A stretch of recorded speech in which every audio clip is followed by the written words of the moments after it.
यार इसको हाथ में लेके तो चलूंगा नहीं। हाँ बेटा अभी सब ओके हो जाएगा, थोड़ी देर रुक जाओ, मेरी आज फर्स्ट क्लास इसमें। ठीक है ना, तो मुझे खुद को बेटा मेरी फर्स्ट है। हाँ।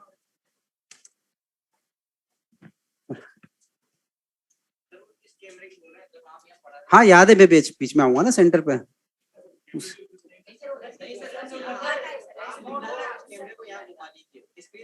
अच्छा मुझे स्क्रीन पे जाना ही नहीं है, बोर्ड पर तो यही से लिखना है। तो पहले घुमाया किसी ने, पता चले तुम घुमाओ नीचे आ जाए। रिमोट से है? रिमोट किधर है? वाह यार, कहाँ से घूमेगा? सर को बुलाता हूँ मैं। ऐसे थोड़ा है यार। हाँ बेटा तुम तोड़ ही दो।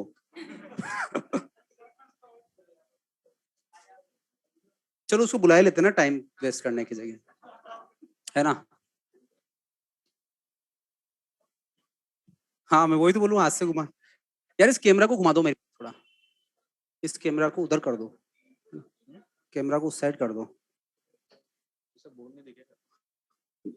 नहीं नहीं, स्क्रीन शेयर हो रही है ना।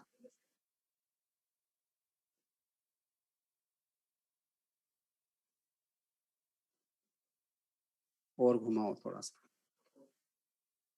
चलो स्क्रीन शेयरिंग ठीक है ना। और एक स्टूल भी मंगवा देना कपली क्लास में यार, या इसको नीचे करवा देना, है ना। हाँ भाई, अब आ रहा है कैमरा, आप कोई प्रॉब्लम? भाई जूम भी करने का बोल रहे हैं यार, जूम कहाँ से होगा?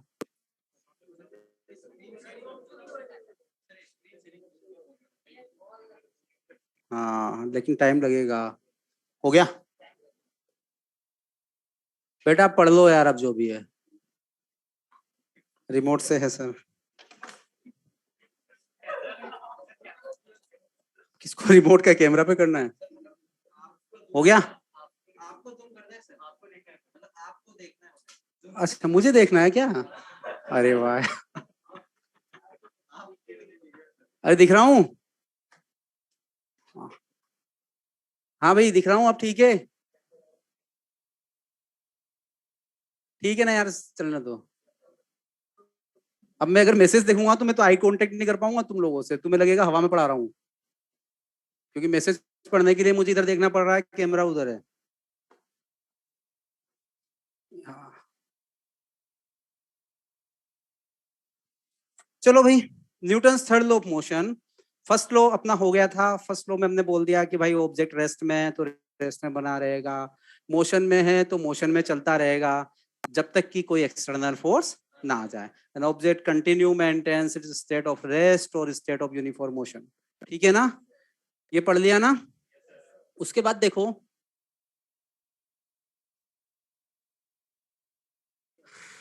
बच्चों के मैसेज नहीं देख पा रहा मैं। अब उसके बाद अपने सेकंड लॉ आया, हमने बोला F external equal to mass into acceleration. फिर आ रहा है थर्ड लॉ। थर्ड लॉ में हमने ऐसा बोला एक्शन रिएक्शन। तो भाई नोट करते रहना सब लोग ऑनलाइन वाले साथ में, ठीक है ना। क्योंकि आज क्लास की स्पीड उतनी नहीं रहेगी जितनी हमेशा रहती है, तो नोट करते रहना साथ में। तो एक्शन रिएक्शन में हम लोग क्या बोलेंगे, सबसे पहले every action have equal and opposite reaction, तो लिख लो।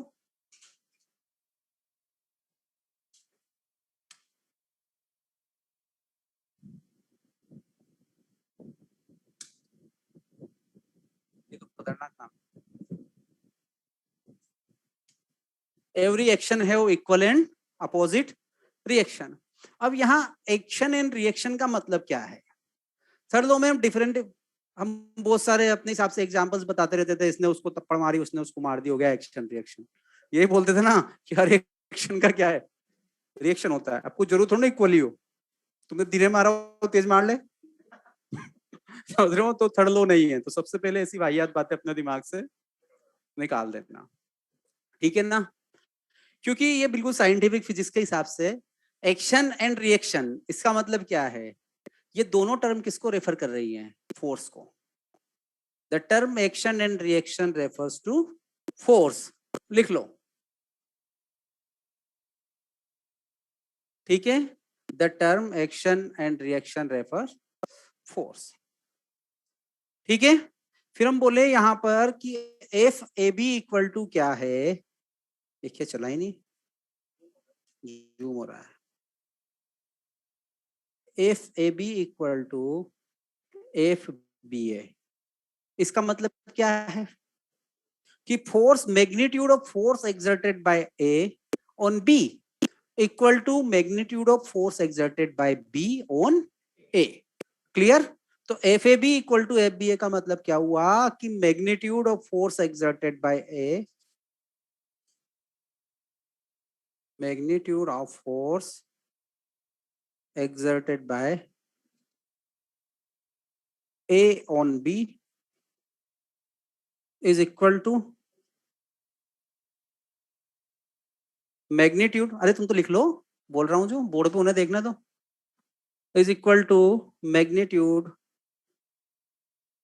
Of force exerted by B on A। ठीक है, तो हमने बोल दिया F A B equal to F B A. ठीक है बच्चों, अब यहां पर हम क्या बोलेंगे, but direction of both forces are opposite. Action reaction का मतलब क्या है, मैग्नीट्यूड तो क्या है, इक्वल है, और डायरेक्शन क्या है, अपोजिट है।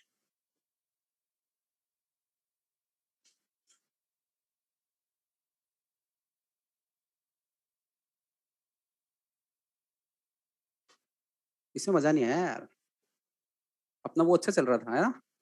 ये तो एक तरह से वो हो गया, क्या बोलते हैं उसको, हाइब्रिड हो गई क्लास, ऑनलाइन ऑफलाइन दोनों चल रही है ना। हाँ, but direction of both forces opposite. अब फोर्स तो वेक्टर क्वांटिटी है, हमने जो दो लाइन लिखी है इनको अगर फिजिक्स के हिसाब से लिखे हैं तो हम ऐसा बोल सकते हैं F A B equal to minus of F B है, यही है ना कि नहीं। तो देखो इस लाइन ने क्या किया, ये दोनों जो नीचे लिखा है इन सबको एक्सप्लेन कर दिया।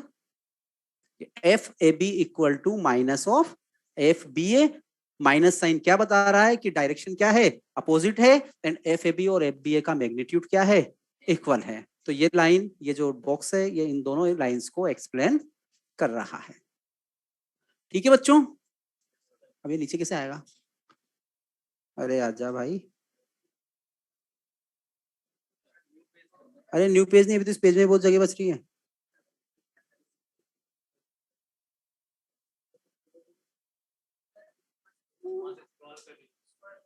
कहाँ पर ऐसे, अच्छा वो साइड में दिख नहीं रहा मुझे, वो नीचे ऊपर एक ही साइड वाला है।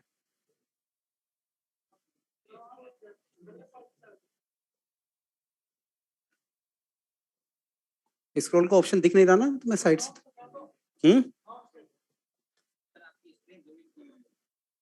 हाँ 2.8 एक्शन है यार, अभी राजशेखर आ जाएगा, सिर्फ छोटा कर दिया आपने। अब उसमें अच्छा रहता था यार टेबलेट में, ये जूम का ऑप्शन कहाँ गया, नीचे नहीं है इसमें, रिमोट में भी है। अरे पहले मैंने इसी से किया है। हाँ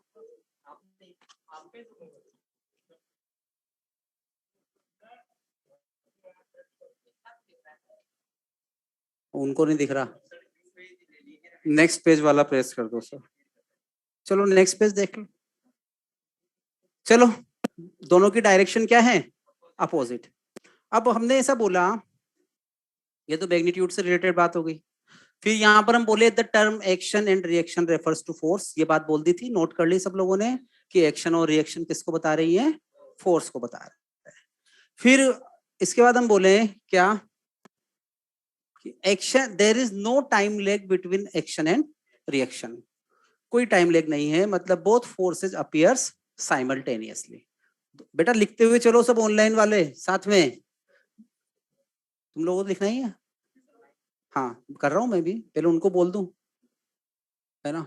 there is no time lag between action and reaction, there is no time lag between action and reaction, both forces appear simultaneously.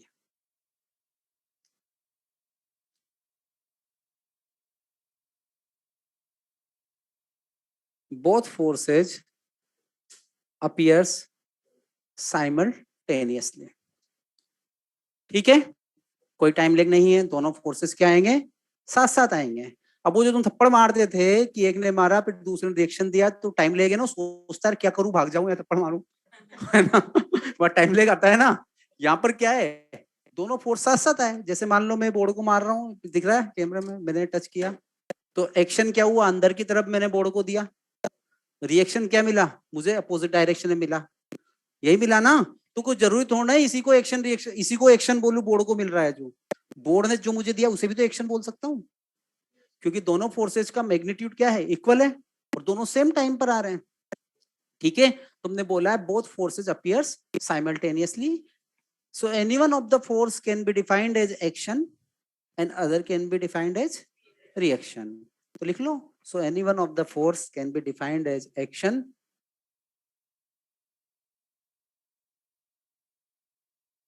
and other can be defined as reaction.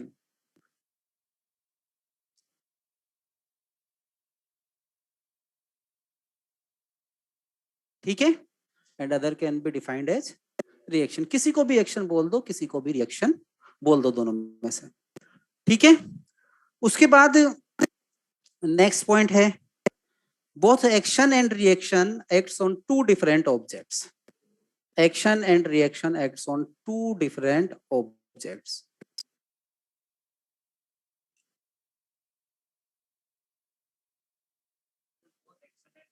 Acts on two different objects.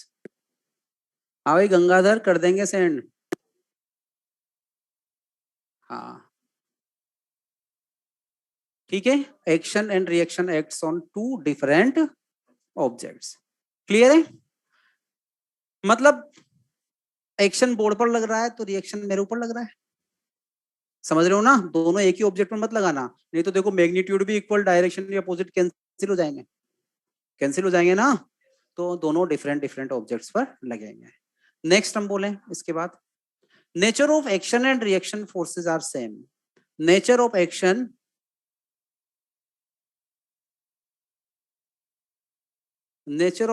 and reaction forces are same.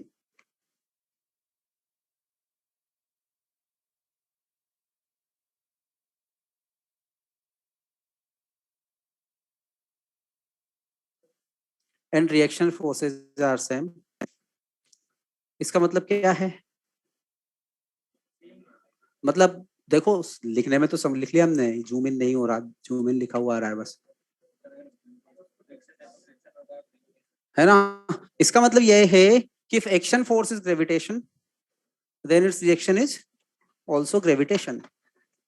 ठीक है ना, action is gravitation then its reaction is also gravitation. लिख लिया, लिख लिया. if action force is normal reaction, if action force is normal reaction,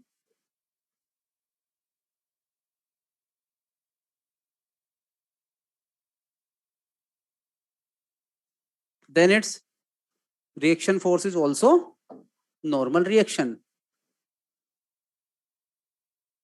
बेटा मैं लिख ही नहीं रहा, तुम लोगों को लिखना है. सर आप बोर्ड पे नहीं लिख रहे क्या, यस सर समझ में आ रहा है सर, लिख भी दो. कुछ नहीं दिख रहा बेटा, मैंने लिखा ही नहीं तो कहां से दिखेगा, जितना लिखा है ना बस उतना ही लिखा हुआ है. If action force is normal reaction then its reaction is also normal reaction. Next class में मैं क्या करूंगा, इस सिस्टम में पीपीटी डाल दूंगा. ठीक है ना, तुम लोग पीपीटी से पढ़ लेंगे, पीपीटी शेयर कर दूंगा अभी आज वाली. मस्त रहो, तुम टेंशन मत लो, तुम्हें सब मिलेगा घर पे बैठे बैठे. ठीक है, पर तुम लोग तो पढ़ लो, तुम्हें यही मिलेगा. हो गया भाई. इसके बाद देखो, अब इन चीजों में अपने काम की चीज क्या क्या है, कि भाई सबसे पहले तुम्हें क्या याद रखना है कि एक्शन एंड रिएक्शन क्या होते हैं, डिफरेंट ऑब्जेक्ट्स पर लगते हैं. दोनों का नेचर क्या होता है, सेम होता है. mg का रिएक्शन mg होगा, ग्रेविटेशन का रिएक्शन रिएक्शन ही होगा. ठीक है।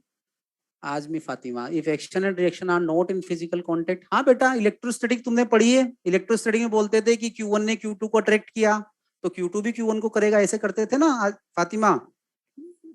अरे चल जा भाई, हो गया, देखो हो गया, जूम हो गया। जैसे इलेक्ट्रोस्टैटिक में हम बोलते थे, इसने भी कहा यार ठीक है, अब सर तो बिल्कुल अनाड़ी है, मैं ही हो जाता हूँ। जैसे Q1 Q2 है, दोनों सोचो फिजिकल कांटेक्ट में नहीं है क्या? नहीं है ना? ठीक है, यस सर या नो सर? तो देखो ये Q1 Q2 को क्या करेगा, लाएके तो इधर रिपेल करेगा F से, उतने ही फोर्स से Q2 क्या कर देगा, Q1 को रिपेल कर देगा।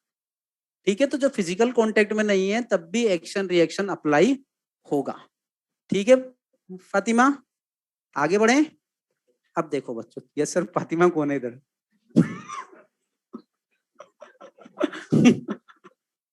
ऐसे मत करो यार, फातिमा बन गए तुम लोग। क्लियर है भैया तुम लोगों को तो कि ठीक है, कांटेक्ट में हो या ना हो, एक्शन रिएक्शन एप्लीकेबल होगा। जैसे मान लो कि आज मैं, मून अर्थ को अट्रैक्ट कर रहा है, दोनों फिजिकल कांटेक्ट में है क्या? नहीं है, लेकिन अर्थ भी तो मून को अट्रैक्ट कर रही है, यही तो एक्शन रिएक्शन है। क्लियर? अब इसके बाद में आता है अपने डिफरेंट टाइप ऑफ फोर्सेज। सबसे पहले हम बोले हैं कि देयर आर 4 फंडामेंटल फोर्सेज, तो लिख लो 4 फंडामेंटल फोर्सेज कौन कौन से हैं। मैं उतना ही बता रहा हूं बेटा, जरूर जितनी जरूरत है ना। मोबाइल तो बंद कर लो यार, फर्स्ट क्लास अजीब सी लगेगी ना, ज्यादा टेंशन मत लेना, पढ़ाऊंगा फिजिक्स ही। इंसान भी वही हूँ, देखो मास्क हटा दिया मैंने। ठीक है, राजशेखर नहीं आया क्या बेटा? ठीक, एक बच्चा बहुत याद आ रही है। 4 फंडामेंटल फोर्सेज है, तुम्हें बचपन से याद है, बचपन से मतलब 9th क्लास से पढ़े होंगे ना फंडामेंटल फोर्सेज, कौन कौन से होते हैं? हाँ वेरी गुड, टेंशन नहीं होता बेटा, फंडामेंटल फ्रिक्शन भी नहीं होता। सर आप ही बता दो। तो नंबर 1 है ग्रेविटेशनल फोर्स, ग्रेविटेशन। नंबर 2 तुम पूरा पढ़ चुके हो, इलेक्ट्रोमैग्नेटिक। इलेक्ट्रोमैग्नेटिक पढ़ चुके हो ना कि नहीं? पूरा पढ़ तो लिया लगभग, फोर्स फोर्स तो पढ़ लिया। नेक्स्ट चैप्टर तो ईएमआई है, नेक्स्ट चैप्टर तो क्या है बेटा, ईएमआई है, इलेक्ट्रोमैग्नेटिक इंडक्शन है ना। फोर्स तो इसी चैप्टर में खत्म हो गया, तुम्हारे डायपोल चल रहा है। हाँ मुझे पता है। तो सबसे पहले तो कौन सा हुआ, ग्रेविटेशनल, एक फंडामेंटल। दूसरा फंडामेंटल है अपना इलेक्ट्रोमैग्नेटिक, जिसमें इलेक्ट्रोस्टैटिक भी आ गया, मैग्नेटिक भी आ गया, दोनों फोर्स आ गए। मैं लिखाऊंगा अभी, जल्दबाजी मत करो। तीसरा होता है वीक फोर्स, ठीक है, वीक फोर्स, ठीक है। फोर्थ होता है बेटा अपना वीक, न्यूक्लियर भी लिख सकते हो, कोई टेंशन वाली बात नहीं है, बट वीक भी चलेगा। फोर्थ है न्यूक्लियर फोर्स, जिसको स्ट्रॉन्ग न्यूक्लियर भी बोल सकते हो, वीक फोर्स। और फोर्थ वाला है स्ट्रॉन्ग न्यूक्लियर फोर्स। अब हम बात करें बेटा ग्रेविटेशनल फोर्स की, इसमें स्क्रॉल करने का कहाँ चला गया, ये रहा शायद, नहीं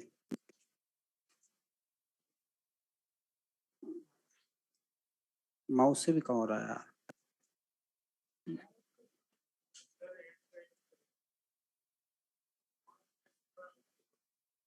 अरे माउस को घुमा रहा हूँ यार, देख। हाँ किधर है, ये साथ में आ रहा है, इसको छोड़ दूं? कहाँ पर? वो स्क्रीन का नहीं है यार, चलो कोई बात नहीं, ये मर्जी से हो जाएगा।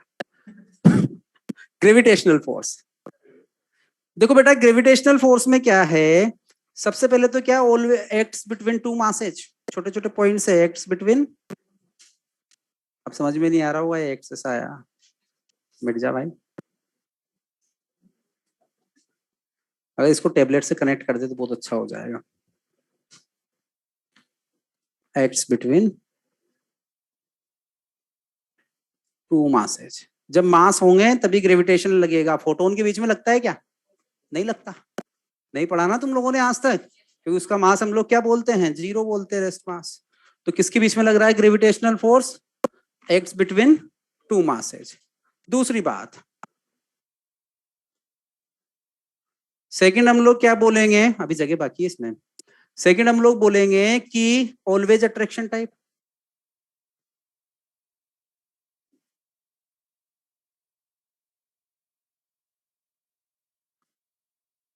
ठीक है,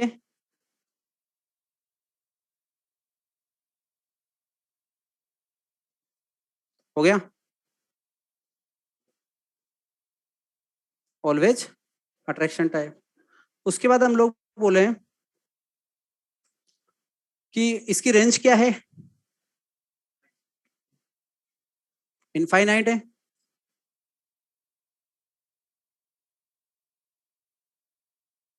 क्या हो रहा है यार, हाँ बाहर से बुला ही लेते हैं ना, ये सिर्फ क्या फालतू में टाइम पास हो रहा है ये। नहीं नहीं, मुझे भी ऐसा फील हो रहा है यार। एक, हाँ रहने दे भाई, उसने बोल दिया ना।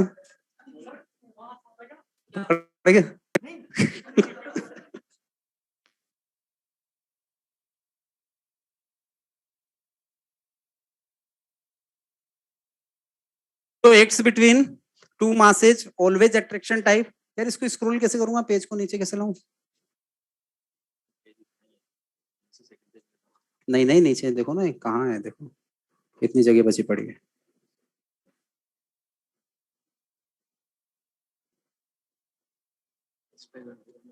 ये तो माइनस है।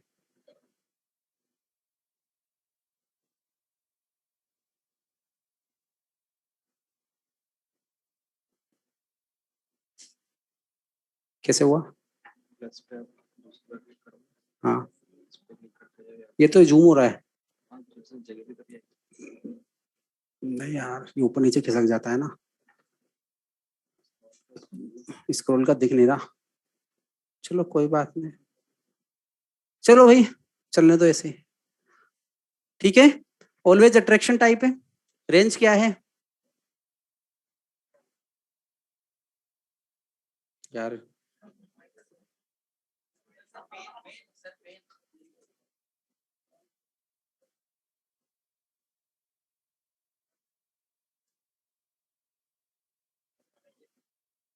चलो चलो, समझ गया समझ गया समझ गया। रेंज क्या है, इनफाइनाइट है,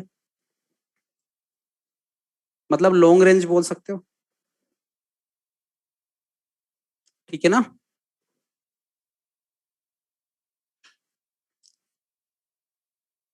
अब देखो, ऐसा एक फोर्स और हुआ करता था, तुमने इलेक्ट्रोमैग्नेटिक फोर्स, उसकी भी रेंज क्या होती थी, बहुत ज्यादा होती थी।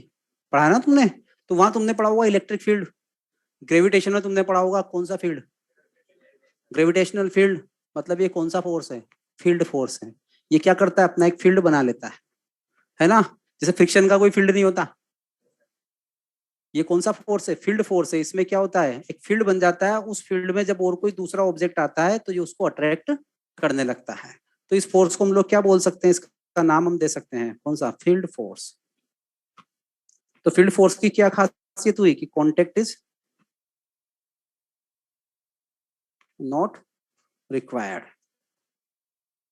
कॉन्टेक्ट होगा तब भी लगेगा, नहीं होगा तब भी लगेगा। समझ में आई मेरी बात? तो ये ग्रेविटेशनल फोर्स क्या है,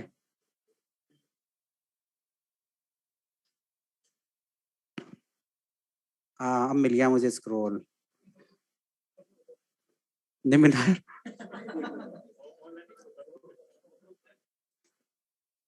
मिल गया देखो, ये भाई। तो सबसे पहले थैंक्स बोलना पड़ेगा किस बच्चे को, चला गया यार, हाँ श्रेष्ठा यादव को। सर जो हाथ बना हुआ है उससे होगा स्क्रॉल। मैं सोचा पहले तो मैंने पढ़ा सर जो आपको हाथ दिया हुआ उसी से स्क्रॉल होगा। थैंक्स श्रेष्ठा। हाँ भाई, तो समझ गए, वो तो बोल रहा सर इसमें स्क्रॉल ही नहीं होता। वो भी आए थे भैया जो। तो फील्ड फोर्स है, मतलब कांटेक्ट क्या है, जरूरी नहीं है। ठीक है, तो ऐसे कौन कौन से तुम्हारे माइंड में फोर्स आए हैं जिनमें कांटेक्ट रिक्वायर्ड नहीं है? इलेक्ट्रोस्टैटिक, इलेक्ट्रोमैग्नेटिक फोर्स, है ना? एक नॉर्थ पोल साउथ पोल है मैग्नेट का, पास पास लाओगे तो एक दूसरे को दूर से अट्रैक्ट करने लग जाएंगे ना। दो नॉर्थ पोल रिपेल करने लग जाएंगे, टच में हुए, फिजिकल कांटेक्ट नहीं हुआ तब भी लग रहे हैं, तो इन फोर्सेस को क्या बोला जाता है? फील्ड फोर्स कहा जाता है, जिनमें कांटेक्ट जरूरी नहीं है। समझ गए बच्चों? क्लियर है? ठीक है, तो ये है भाई फील्ड फोर्स। दूसरा बात, ये वीकेस्ट फोर्स ऑफ नेचर है, ये भी लिख लेना। क्यों? तुम खुद फील कर सकते हो प्रैक्टिकल लाइफ में, ये कौन सा है? वीकेस्ट फोर्स ऑफ नेचर है, इससे कमजोर कोई फोर्स नहीं है। जैसे देखो, दो मैग्नेट्स हैं या दो चार्जेस हैं, मैं Q1 और Q2 को लाया, तो ये एक दूसरे को अट्रैक्ट करने लगेगा ना। Q1 Q2 से बोलेगा देखिए मुझे अट्रैक्ट कर रहा है, ये पॉजिटिव या नेगेटिव है Q2, तो ये अट्रैक्ट करने लग जाएंगे, एक दूसरे की तरफ खींचते चले आएंगे। समझ रहे हो? इसके अलावा एक मैग्नेट है नॉर्थ पोल, ये साउथ, ये दूसरा भी नॉर्थ, तो ये इसको क्या करेगा? रिपेल करेगा। रिपेल करेगा या नहीं करेगा? और हमें दिखेगा। अब सोचो, तुम्हारे पास भी मास है, मेरे पास भी मास है, ऐसा थोड़ा मैं रोड पे चल रहा हूँ तुम आगे चिपक गए कि सर ग्रेविटेशन फोर्स वर्क कर रहा था, मैं तो स्लिप होता हुआ आ गया आपके पास। नहीं तो ऐसे तो वो सी इच्छाएं पूरी हो जाए तुम लोगों की, मतलब समझ रहे हो ना? तो ये क्या है? कौन सा फोर्स है? समझ रहे हो? तो समझ गया ना? हाँ, समझ गए बच्चों? देखो उधर वाले, चलो समझ गए। तो ये क्या है? वीक फोर्स है भाई, ये स्ट्रॉन्ग नहीं है। क्लियर? तो समझ गए? हाँ तो आगे बढ़ो। ये लो, अब पेज ऐड करते हैं इसमें। ये लो भाई, पेज नंबर हो गया ना ऐड, इसको नीचे खींचते हैं, अब धीरे धीरे सब एक्सपर्ट हो जाएंगे। ठीक है भाई, तो ये वीक फोर्स है। इसके बाद कौन सा आया? Electromagnetic force. अब देखो बेटा, ये जो ग्रेविटेशन था ये हमने पढ़ा है सिर्फ क्यों? क्योंकि फंडामेंटल फोर्स है, इसलिए इस चैप्टर में इसका रोल कितना है कि if object have mass m, then gravitational force by earth is given by mg। बस, जो हमने नहीं लिखा। बाकी इस चैप्टर में इससे ज्यादा हमें कुछ नहीं करना। नेक्स्ट आता है अपने इलेक्ट्रोमैग्नेटिक फोर्स।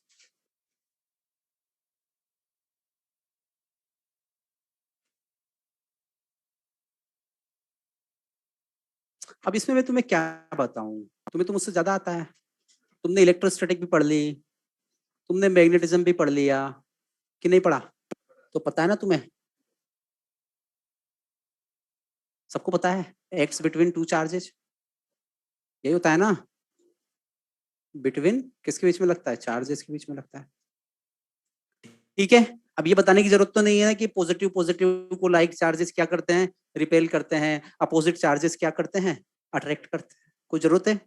बता दिया तो लिखने की जरूरत नहीं है। ठीक है ना? मे बी अट्रैक्शन टाइप और रिपल्शन दोनों हो सकते हैं।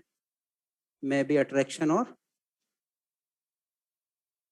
इसका मतलब ये नहीं है तुम एक चार्ज हाथ में लेके चलो। अट्रैक्शन टाइप भी हो सकता है, और कौन सा हो सकता है? रिपल्शन टाइप भी हो सकता है। इसको स्विच ऑफ कर देते हैं।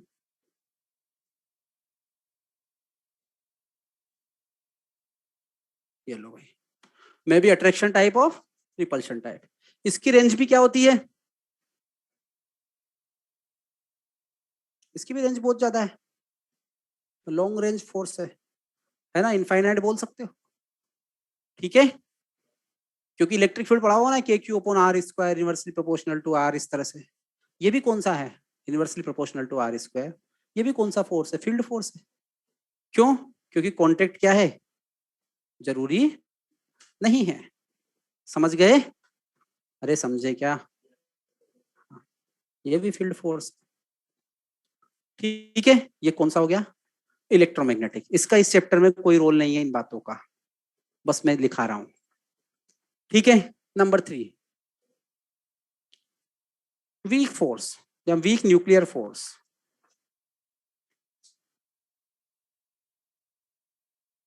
ठीक है, काम नहीं आएगा इसलिए मैं इसके बारे में कुछ नहीं बोल रहा। ठीक है, नंबर 4,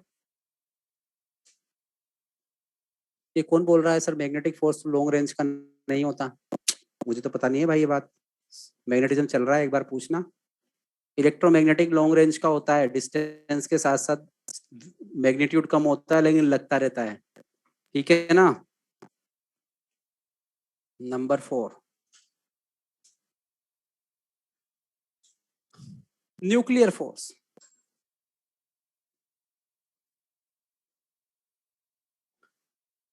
न्यूक्लियर फोर्स किस पे काम करता है, नाम से पता चल रहा है, न्यूक्लियॉन्स के बीच में, है ना।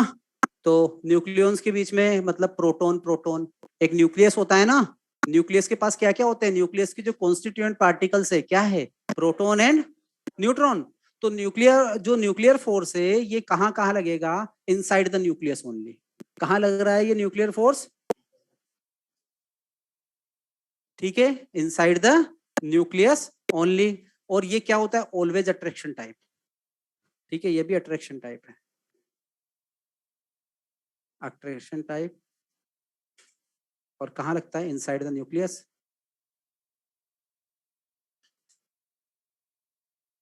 एंड बिटवीन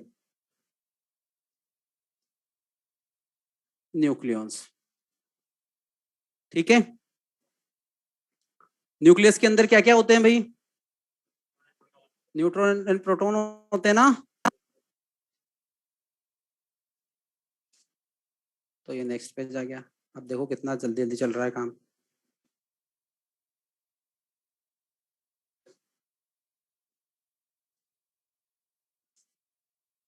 कहाँ चला गया वो पेज,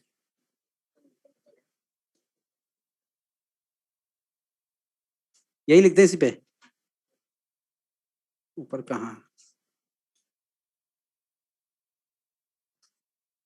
यार वो पेज सेव नहीं हो रहे क्या शायद, चलो देखते हैं।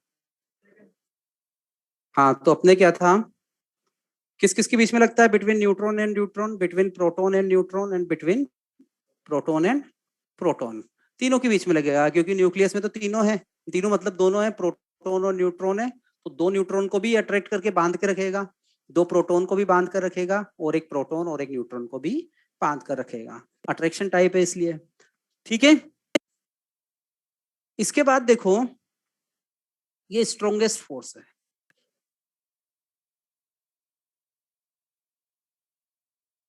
ठीक है, इसकी रेंज कितनी है, 10⁻⁻15 मीटर।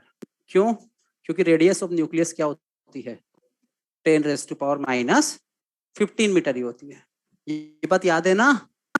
इसकी रेंज कितनी है, इनसाइड द न्यूक्लियस, हमने क्या बोला, this force acts inside the nucleus, मतलब इसकी रेंज कितनी हो गई, 10⁻⁻15 मीटर हो गई, ठीक है बेटा। न्यूक्लियस की रेडियस यही होती है, ठीक है, इसमें कोई डाउट नहीं है। इसके बाद देखो बच्चों, ये न्यूक्लियर फोर्स हो गया, इसके बाद कुछ दूसरी तरह के फोर्सेज है, फंडामेंटल हुआ खत्म अपने।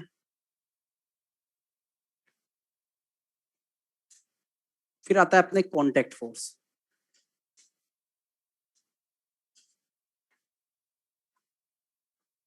कांटेक्ट फोर्स कब लगेगा, लिखते चलो, कब लगेगा, when there is a contact, नाम से पता चल रहा है ना, अभी तक फोर्स क्या था अपने, ठीक है। कांटेक्ट फोर्स कब लगेगा भाई, जब दोनों में, जब ऑब्जेक्ट्स में कांटेक्ट होगा, ठीक है, तभी कांटेक्ट फोर्स लगेगा।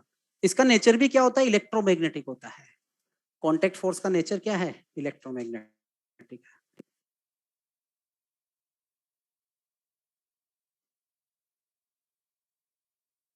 इसका नेचर है, कांटेक्ट फोर्स का इलेक्ट्रोमैग्नेटिक नेचर है, ठीक है। तो कांटेक्ट फोर्स के बारे में हमने बोल दिया कि दिस फोर्स, ये लिखते चलना भाई साथ में,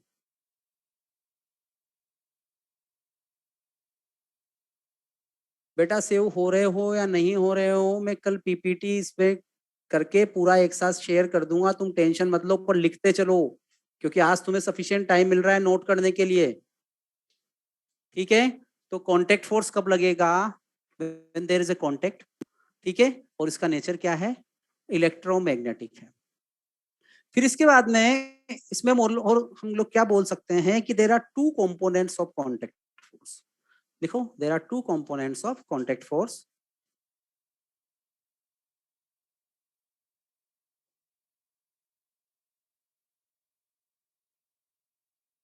to components of contact force, number 1, मैं कॉन्टेक्ट फोर्स को R से रिप्रेजेंट करूंगा। नंबर 1 हम बोल रहे हैं नॉर्मल रिएक्शन,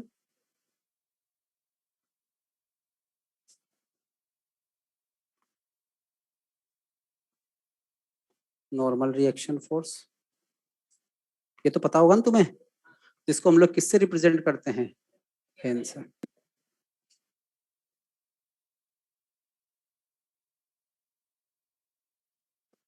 ठीक है, नॉर्मल रिएक्शन फोर्स जिसको हम लोग रिप्रेजेंट कर रहे हैं कैपिटल एन से। फिर हम यहाँ पर क्या बोलेंगे कि ये कॉम्पोनेंट क्या है, एन क्या है,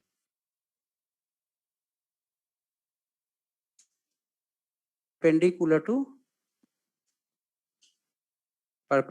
to contact surface। ठीक है, ये नहीं आ रहा, समझ जाना है ना।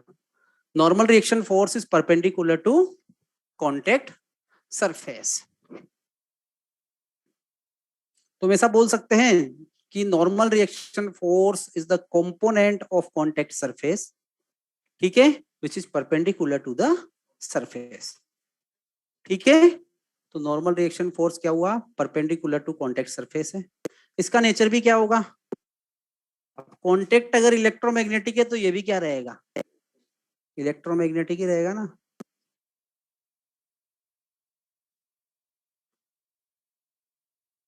ये भी क्या होगा, कौन सा होगा, इलेक्ट्रोमैग्नेटिक फोर्स होगा।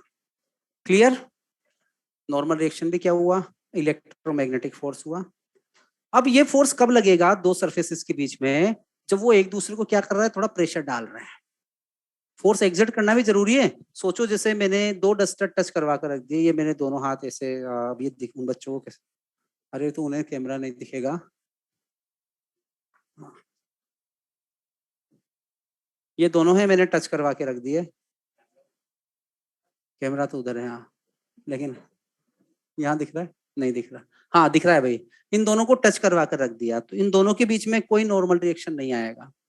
क्यों, क्योंकि ये एक दूसरे पर कोई फोर्स एग्जर्ट नहीं कर रहे हैं। ठीक है ना, दो मासे से मैंने टच करके रख दिए, तो यहाँ पर कोई कांटेक्ट, बेटा दिख रहा है, देखिए येलो वाला ये दिख रहा है ना, इसको हाइट बढ़ा देते हैं, दिख गया, मैंने टच करा है। ठीक है, तो यहाँ पर नहीं लग रहा, मंगला गौरी सर ये समझ नहीं आया, कांटेक्ट फोर्स इलेक्ट्रोमैग्नेटिक कैसे होगा, उसमें तो दूर से ही हो जाता है, एंड एंड रिपल्शन टाइप होता है। बेटा ऐसा कुछ नहीं है, हम बस type of contact, type of forces हम लोग पढ़ रहे हैं। कांटेक्ट फोर्स में हमने बोला इलेक्ट्रोमैग्नेटिक, नीट लेवल पे तो तुम्हें क्या आईआईटी में भी याद ही रखना है। जैसे मान लो एक सरफेस है, इसके ऊपर मैंने दूसरी सरफेस लाकर रख दी, सरफेसेस तो इरेगुलर होती है ना, तो हर सरफेस तुम्हें पता है हर मैटर किससे बना हुआ है, एटम से मिलकर बना हुआ होता है, एटम के पास चार्जेज होते हैं ना, तो उनमें इंटरलॉकिंग पॉजिटिव नेगेटिव इस तरह से बॉन्डिंग हो जाएगी, सरफेस लॉक हो जाएंगी। इसलिए ये क्या होते हैं, ये कॉन्टेक्ट फोर्सेज, चार्जेस, ये इलेक्ट्रोमैग्नेटिक होते हैं। बट हमें इतना डीप में नहीं जाना, हमें याद रखना है कि कॉन्टेक्ट फोर्सेस क्या है, इलेक्ट्रोमैग्नेटिक है। क्यों होते हैं, कैसे होते हैं, मैंने बता दिया, लेकिन ज्यादा टेंशन मत लेना। उसके बाद हम लोगों ने क्या बोला कि भाई जैसे हमने क्या बोला कि this force acts when there is a pressure at contact surface, मतलब एक दूसरे के बीच में कोई धक्का मुक्की हो रही हो, प्रेस कर रहा हो, धक्का मार रहा हो, तभी क्या आएगा, नॉर्मल रिएक्शन फोर्स आएगा। जैसे दोनों डस्टर रखे हुए हैं, दिख रहे हैं ये दिख रहे हैं ना सब लोगों को उधर, इन दोनों पर क्या है, अभी कोई नॉर्मल रिएक्शन नहीं आएगा।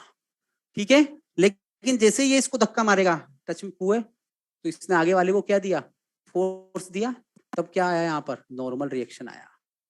समझे मेरी बात को, अरे समझे क्या, अरे इधर वाले समझ गए, ऑनलाइन वाले, ठीक है। तो ठीक है, कोई बात नहीं, वो तो अच्छा मैंने नाम नहीं बोला। तो इलेक्ट्रोमैग्नेटिक है, ठीक है, कब आएगा, जब प्रेशर है। ठीक है, जैसे मानो एक ब्लॉक रखा हुआ है, इसका मास है m1, या m मास का ब्लॉक है, इसको मैंने ग्राउंड पर रख दिया, इस पर नॉर्मल रिएक्शन का डायरेक्शन क्या होगा, ये अपने मास की वजह से अर्थ पर थोड़ा प्रेशर दे रहा है, इसको फ्लोर पर दाब रहा है, तो यहाँ सरफेस पर क्या आएगा, नॉर्मल रिएक्शन आएगा। नॉर्मल रिएक्शन अगर मैं बोलूं कि सरफेस को कैसा दे रहा है, सरफेस को नीचे देगा ना, एन, ठीक है ना। थर्ड लॉ क्या होता है, एक्शन रिएक्शन बताता है, तो एक्शन रिएक्शन सरफेस इसको क्या देगी, ऊपर की तरफ, समझे क्या बेटा? हाँ ऊपर लिखा गया बेटा। मैं भी mg इक्वल टू एन बता ही नहीं रहा हूँ, अभी रुको, तुम्हें ना धीरे धीरे सब हो जाएगा, जल्दबाजी मत करो। तो इस तरह से कॉन्टेक्ट फोर्स आता है। दूसरी बात, जैसे मानो ये बात समझे, कॉन्टेक्ट फोर्स की direction perpendicular to contact surface. देखो बेटा, जैसे क्या वो पेज खत्म हो गया क्या है? हाँ, जैसे सोचो कि हमने बोला कि ये दो ब्लॉक हैं जो अपने कांटेक्ट में रख दिए मैंने,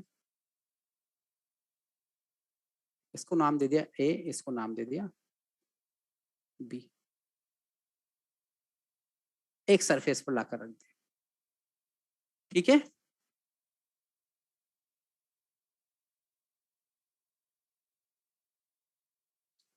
अब देखो यहां अगर मैं कांटेक्ट फोर्सेस ड्रॉ करूं,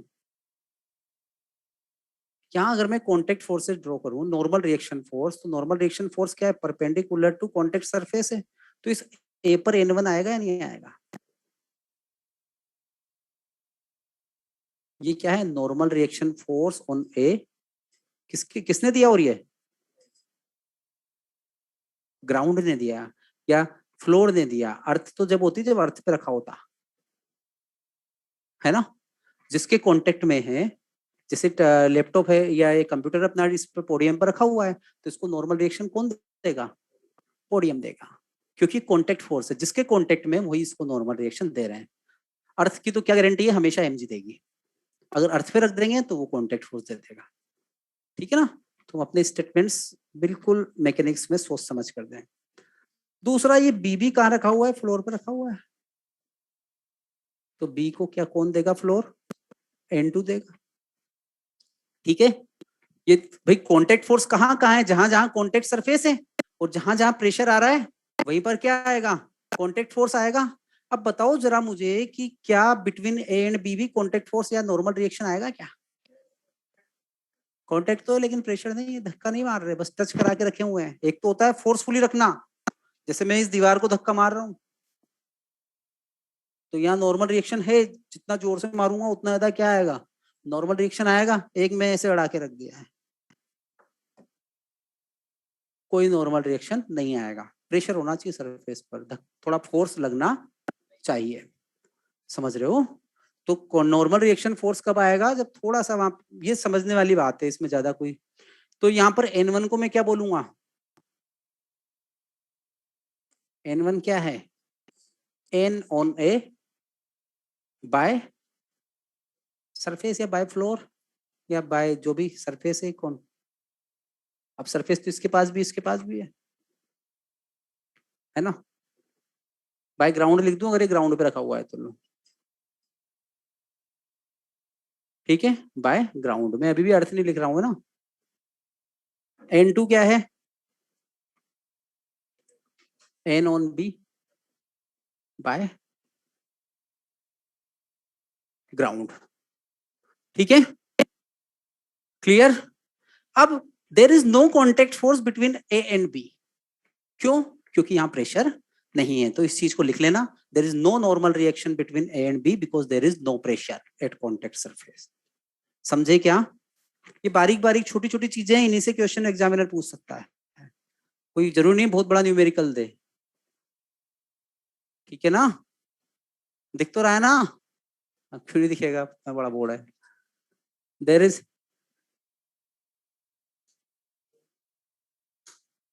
there is no contact or no normal reaction between A and B because there is no pressure at, pressure का मतलब मेरा P equal to F upon A से दिया, मेरा मतलब ये है कि इसको कोई धक्का नहीं मार रहा, कोई फोर्स नहीं दे रहा, ठीक है ना।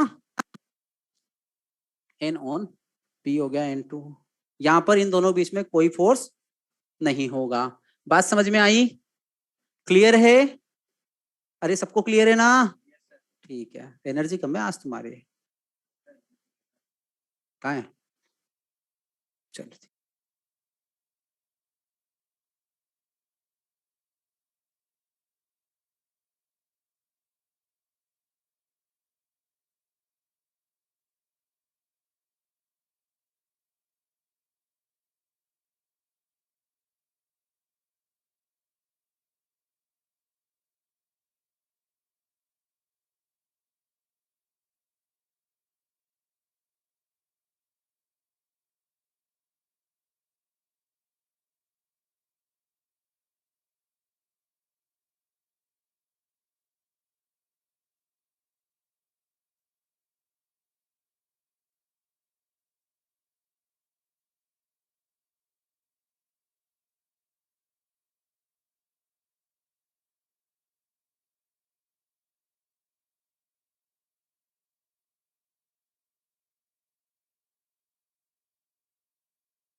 यहां पर इन दोनों बीच में कोई फोर्स नहीं होगा।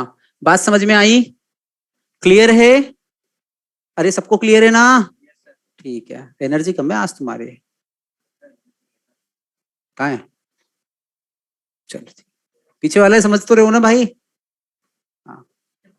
कितना अजीब लग रहा होगा तुम्हें।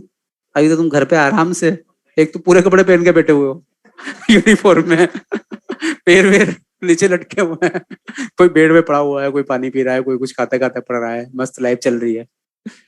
बहुत सारे प्रोटोकॉल फॉलो करने पड़ रहे हैं अभी तुम्हें, है ना? क्या हुआ? और क्लासरूम में बैठ के पढ़ रहे हो? चलो, तो इनिशियली थोड़ी प्रॉब्लम आएगी, अलग अलग 2-3 दिन में सेट हो जाओगे। और इतनी देर तक बैठना कंटिन्यू एक ही जगह, वो है ना? तो चलो कोई बात नहीं, ये समझ गए। मजबूरी अपनी हो तो करना ही है। अब सोचो, इन दोनों के बीच में, ए और बी के बीच में नॉर्मल कब आएगा? जब प्रेशर आएगा। प्रेशर कोई मर्जी से तो आएगा नहीं, हमें धक्का देना पड़ेगा, या तो ए को धक्का दो या बी को धक्का दो, केवल उसी कंडीशन में नॉर्मल रिएक्शन आएगा ना। तो अब अगर मैं इनके डायग्राम बनाऊं तो कैसे बनेंगे? देखो, N1 बनेगा। मैं भी एफबीडी नहीं बना रहा हूँ, है ना, मैं सिर्फ एन की बात कर रहा हूँ। एफबीडी के टाइम पे पूरी बात दोबारा करेंगे तो रिवाइज हो जाएगा। अब देखो, ये N1 लग गया ए पर, और बी पर क्या लग गया? N2। ग्राउंड की वजह से कोई फर्क ही नहीं पड़ा, जैसा चल रहा था वैसी कहानी चलती रही।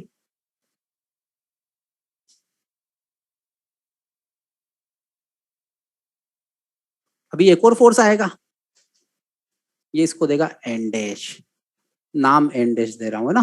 तो ये भी बदले में इसको क्या दे देगा? Reaction, reaction N dash. समझे बच्चों?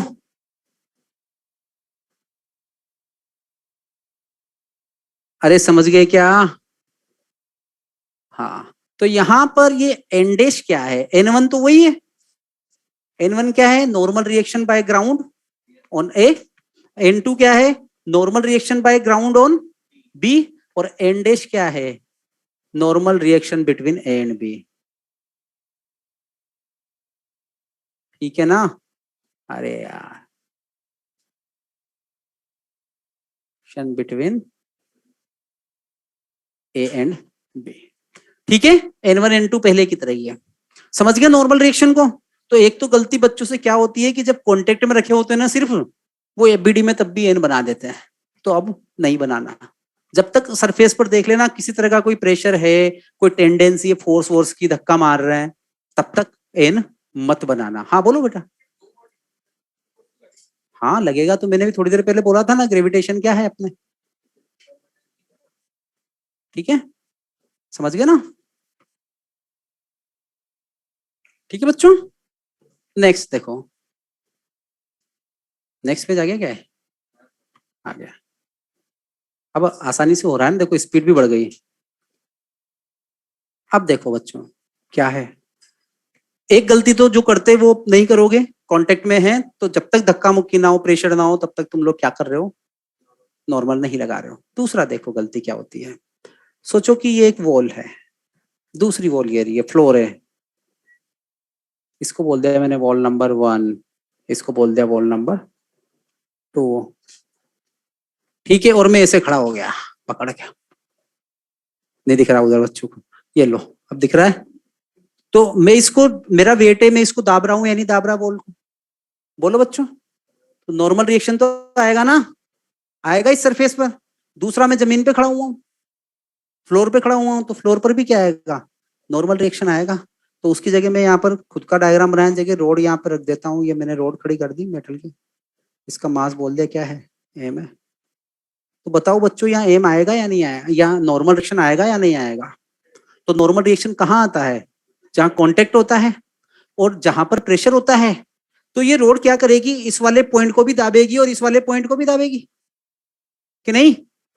यही काम करेगी ना। तो दोनों सरफेसेस पर क्या होना चाहिए? नॉर्मल रिएक्शन होना चाहिए। लेकिन यहाँ पर एक प्रॉब्लम आ गई, वो क्या है कि भाई दोनों के नॉर्मल अलग अलग जा रहे हैं। रोड का नॉर्मल अलग है और वॉल का नॉर्मल अलग है। दोनों पर परपेंडिकुलर डायरेक्शन क्या अलग अलग है। देखो, ये रोड का नॉर्मल तो ऐसे आ रहा है, इस डायरेक्शन, कि नहीं? वॉल का नॉर्मल कैसे आ रहा है? ऐसे आ रहा है। तो कौन सी वाली डायरेक्शन बनाए? दूसरी गलती यहां होती है, हम कंफ्यूज हो जाते हैं। सर ने बोला था it is perpendicular to the surface. यहाँ पर तो दो दो कॉन्टेक्ट्स हैं, दोनों रोड का अलग है परपेंडिकुलर, और ग्राउंड का क्या है, अलग है। समझ रहे हो? तो ऐसा हाँ, मैंने बताया नहीं ये दोनों लगाया, मैं तो ये बता रहा हूँ कि हम कंफ्यूज कहाँ होते हैं। हम कहेंगे भाई रोड के परपेंडिकुलर ले सर, या ग्राउंड के परपेंडिकुलर ले नॉर्मल रिएक्शन, क्योंकि लगेगा तो एक ही, एक जगह कॉन्टेक्ट है। तो उस केस में क्या करो, जो एक्सटेंडेड सरफेस हो,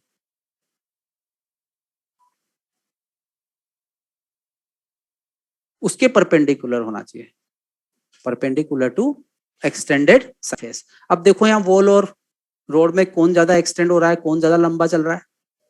वॉल चल रही है। समझ रहे हो क्या? अरे समझे या नहीं समझे? तो परपेंडिकुलर किसके लोगे?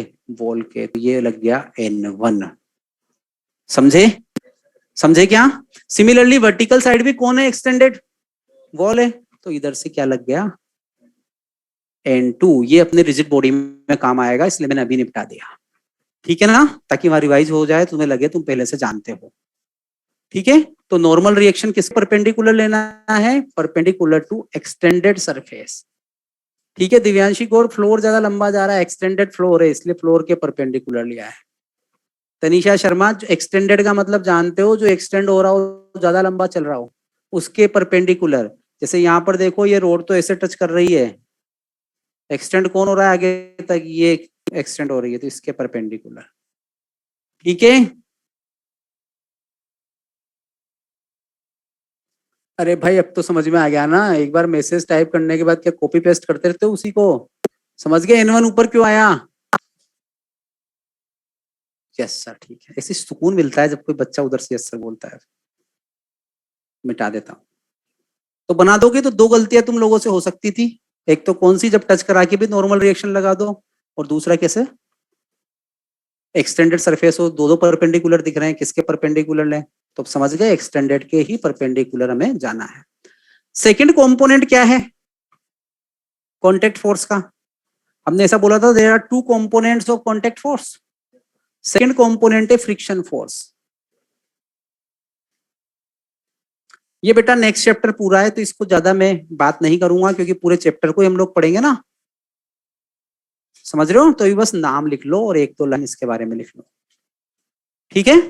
क्योंकि आगे में पूरा चैप्टर पढ़ना है, 5 to 6 लेक्चर्स लगेंगे। तो फ्रिक्शन फोर्स के बारे में बस मैं यहाँ बोल रहा हूं कि this is the component of contact force along the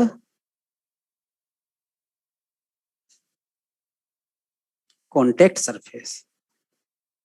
normal reaction कैसा था? Component of contact force perpendicular to contact surface. और फ्रिक्शन फोर्स कौन सा है?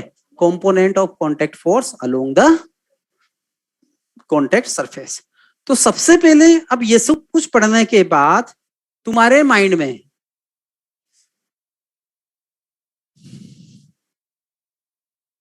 ये सब कुछ करने के बाद तुम्हारे माइंड में एक चीज क्लियर हुई होगी कि कांटेक्ट फोर्स और नॉर्मल रिएक्शन दोनों डिफरेंट डिफरेंट चीजें हैं। अभी तक तुम लोगों से अगर कांटेक्ट फोर्स पूछते होंगे, तुम डायरेक्ट नॉर्मल रिएक्शन की वैल्यू कैलकुलेट कर देते होंगे, है ना? तो कांटेक्ट फोर्स और नॉर्मल रिएक्शन क्या है? दोनों अलग अलग हैं।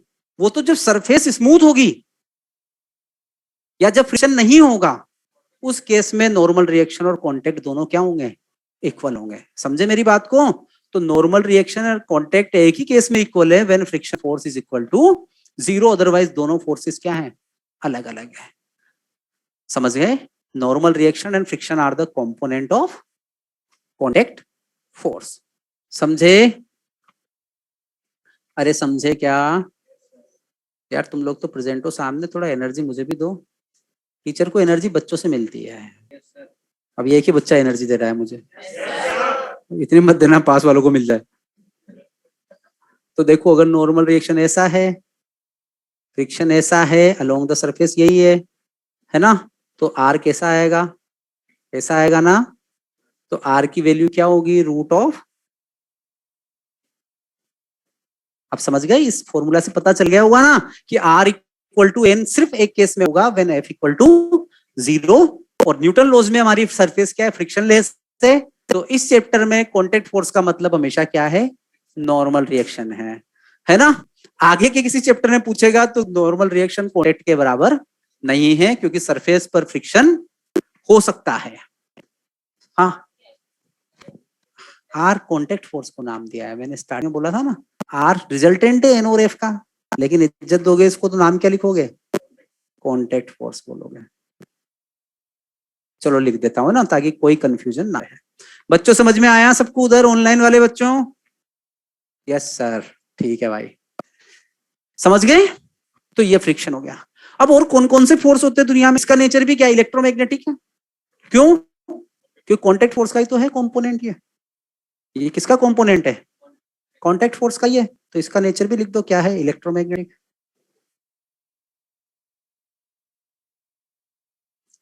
सोचो उस बच्चे को कितनी बार थैंक्स बोला जाए जिसने बोला सर ऐसे स्क्रॉल करो, है ना।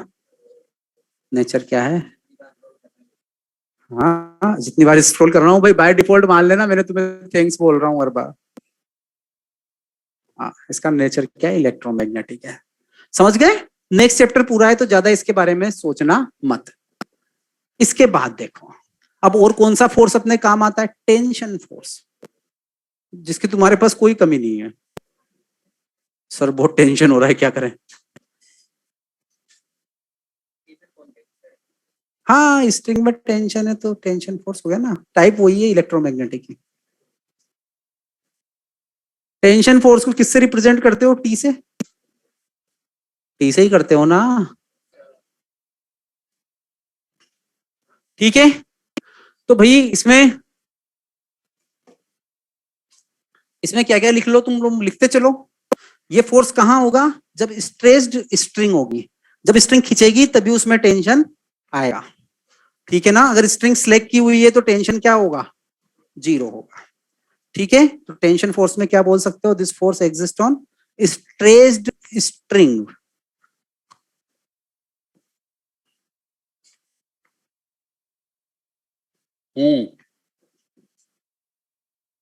बस बेटा टेंशन भी एक अलग तरह का फोर्स है, ये देख लेना, है ना। स्ट्रिंग कांटेक्ट में रहेगी तभी तो टेंशन आएगी।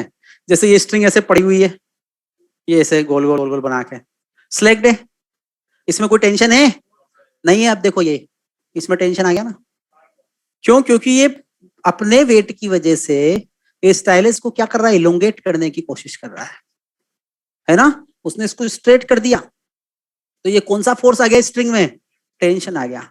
तो स्ट्रिंग में टेंशन कब आता है, जब मैं उसको खींच कर लंबा करने की कोशिश करता हूं, जब इलोंगेट करने की कोशिश करता हूं तभी क्या आता है, टेंशन आता है।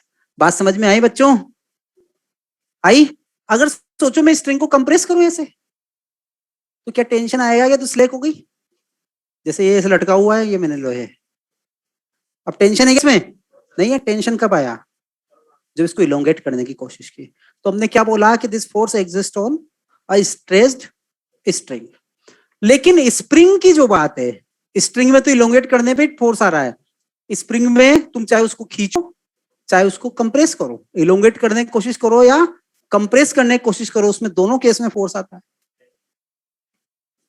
नहीं आता क्या स्प्रिंग में, आता है ना। एक पेन की स्प्रिंग को पकड़ लो, तुम दाब के रखने के लिए फोर्स लगाना पड़ रहा है, वो दोनों तरफ से तुम्हारे हाथ को क्या कर रही है, धक्का मार रही है, देखा होगा ना। तो स्ट्रेस्ड स्ट्रिंग में आता है, बट अगर स्प्रिंग है तो उसमें during compression and during expansion दोनों केस में क्या आएगा, टेंशन आएगा। समझ रहे हो। कोई मेटेलिक रोड है, तुमने पढ़ा होगा tensile stress tensile strain, compressive stress compressive strain, पढ़ा है ना। तो जब भी सॉलिड ऑब्जेक्ट में इस तरह में इसको दाबूं कि खींचूं, दोनों केस में इसमें टेंशन आएगा। लास्ट इलास्टिसिटी चैप्टर में पढ़ा होगा ना। लेकिन स्ट्रिंग में कब आता है, सिर्फ स्ट्रेच करते हैं, जब इलोंगेट करने की कोशिश करते हैं तभी आता है। इसमें कोई डाउट है क्या। इसका नेचर भी क्या है, इलेक्ट्रोमैग्नेटिक है, ठीक है। तो ये कहाँ है, स्ट्रेस स्ट्रिंग में है। दूसरी बात, ऑन अ मासलेस स्ट्रिंग, शायद पास वाली क्लास में मैंने वाली लाइन नहीं बताई। On a massless string tension is uniform through out the length.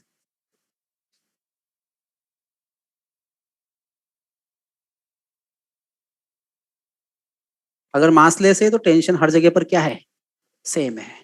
अगर मास आ जाएगा तो फिर टेंशन क्या होगा, डिफरेंट डिफरेंट आएगा, है ना। ऑन अ मासलेस स्ट्रिंग, बेटा तुम मेरे बोलने पे ध्यान दो, है ना, तुम बारह ऊपर नीचे देखते हो ना, तो क्योंकि मैं इतना अच्छा भी नहीं लिख रहा, समझ में ही नहीं आएगा पीछे तक। तो on a massless string tension is uniform through out the length, समझ गए।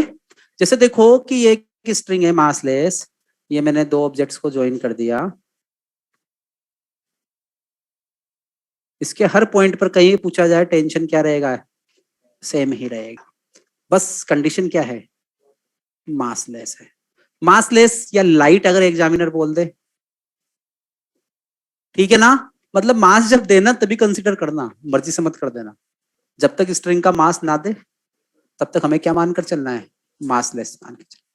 क्लियर, समझ रहे हो मेरी बात को।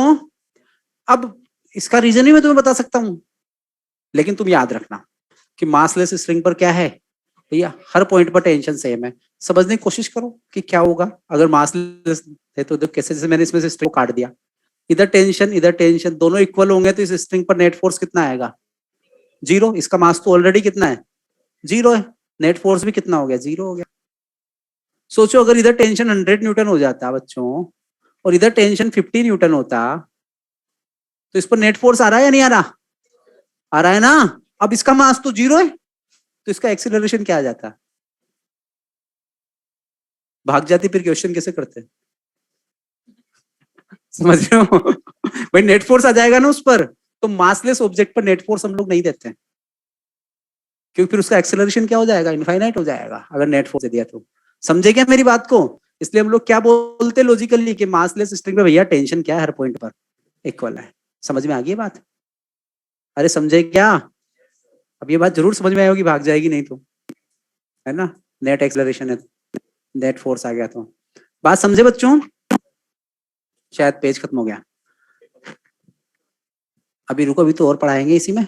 अब टेंशन को एफबीडी में कैसे बनाऊं, नॉर्मल रिएक्शन को तो मैंने बता दिया, टेंशन की डायरेक्शन कैसे बनाए डायग्राम में, तो बिल्कुल आसान है। जैसे सोचो कि एक स्ट्रिंग से एक मास लटका रखा है, हैंग किया हुआ है, ये सीधी है, मैं सीधी नहीं बना पाया, है ना, क्योंकि ये तो स्लेक हो गई, तो इसमें टेंशन कैसे आएगा, इसमें ऑप्शन नहीं है कि लाइन वाइन ये डंडा है इधर दिया हुआ है, ये तो बहुत उठा हो गया यार, चलो कोई बात। वाह यार ये ब्लॉग भी अच्छा नहीं बना, समझ रहे हो ना। पर आ,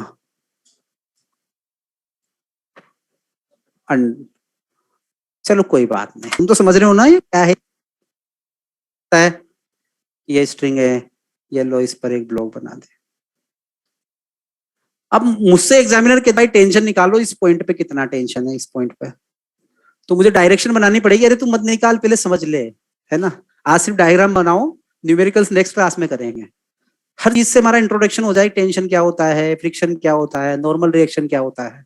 आज मैं कोई न्यूमेरिकल नहीं करा रहा हूँ, है ना, ताकि मैं नेक्स्ट क्लास में एक एक बच्चे से पूछ पाऊँ, बेटा क्या है ना, बता क्या होगा। इसे धमकी मत समझना, वास्तव में पूछूंगा एक एक से। मैं कैंची लाया, दिख रही कैंची जैसे कुछ, सीजर, इसको काट दिया, काट दिया, डायग्राम बनाने के लिए बता रहा हूँ, ये ऐसे कर लेना, तो ये ओपन एंड आ गया, यही आया ना, ये लो अलग अलग हो गया। अब ये ओपन एंड पर टेंशन बनाना आउटवर्ड डायरेक्शन, टेंशन की डायरेक्शन चाबी बनानी है outward direction at open ends, ठीक है। ओपन एंड्स पर टेंशन को क्या बना दो, आउटवर्ड डायरेक्शन बना दो। कभी कंफ्यूजन नहीं होगा अगर ये पॉइंट अपने माइंड में सेट कर लोगे तो, कि टेंशन की डायरेक्शन कैसे दे सर, समझे क्या। जैसे देखो ये वाला है, स्ट्रिंग बढ़ा दी मैंने, नंबर ऑफ स्ट्रिंग्स,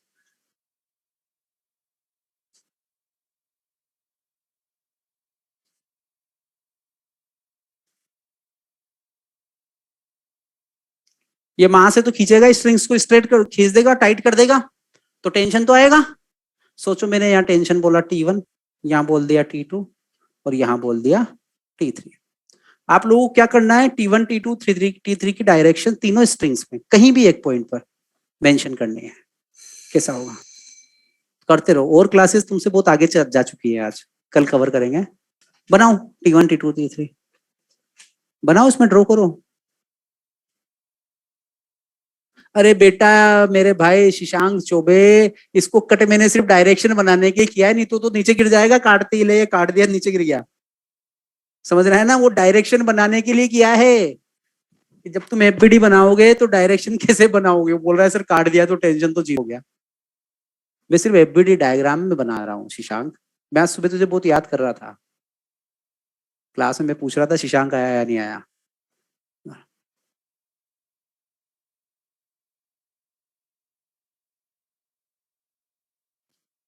समझ गए बेटा, हमने कट क्यों किया, सिर्फ डायरेक्शन बनाने के लिए, हमें कैलकुलेट करने के लिए फ्री बॉडी डायग्राम बनाना पड़ेगा ना। मानस जायसवाल, एफबीडी तो बनाना पड़ेगा ना बेटा। ठीक है बच्चों, समझ गए। तो अब इसमें अगर मैं फ्री बॉडी डायग्राम बनाता हूं बच्चों, या इसको भी मैं एफबीडी में गलत ना बोल रहा हूं क्योंकि मैंने एफबीडी सिखाया ही नहीं, मैं तो टेंशन बनाना बता रहा हूं। तो मैंने तीनों स्ट्रिंग को कट कर दिया एक एक पॉइंट से।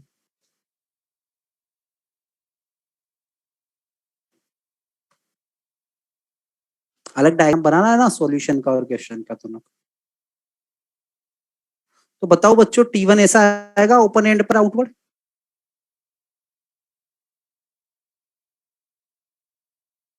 T1 यहाँ ऐसा आएगा, T2 ऐसा आएगा ओपन एंड्स पर आउटवर्ड है ना, T2 ऐसा आया, T3 ऐसे आई, T3 ऐसे आया। ठीक है, तो बना लोगे नेक्स्ट टाइम टेंशन, बना लोगे ना। तो ये हो गया अपना टेंशन फोर्स। ठीक है, तुम्हें लग रहा होगा सर कब छोड़ेंगे, बेल तो बज गई। हाँ, मैंने पकड़ ही नहीं रखा तुझे, तू चला जा। देखो तो पीछे हो और क्लास से लगभग 15 to 20 मिनट्स, हमें कवर करना पड़ेगा हल्का सा सबके ही। सिर्फ पापा जा रहे हैं, कल ले लेना भाई। ठीक है, तो उसको उनको बुलाते हैं, वो एक बार बेटा बाय सब लोग। ठीक है, बाय सर। लेकिन नेक्स्ट क्लास में हम थोड़ा सा एक्सटेंड करेंगे ना, क्योंकि हमें और बैचेस के बराबर आना पड़ेगा। और बेटा तुम इसकी टेंशन मत लेना, मैं सबको टेंशन तो क्या स्ट्रिंग लेगी, तुम्हें लेनी ही नहीं है। अब हम क्या करेंगे, इसको नेक्स्ट क्लास में सब शेयर कर देंगे ना।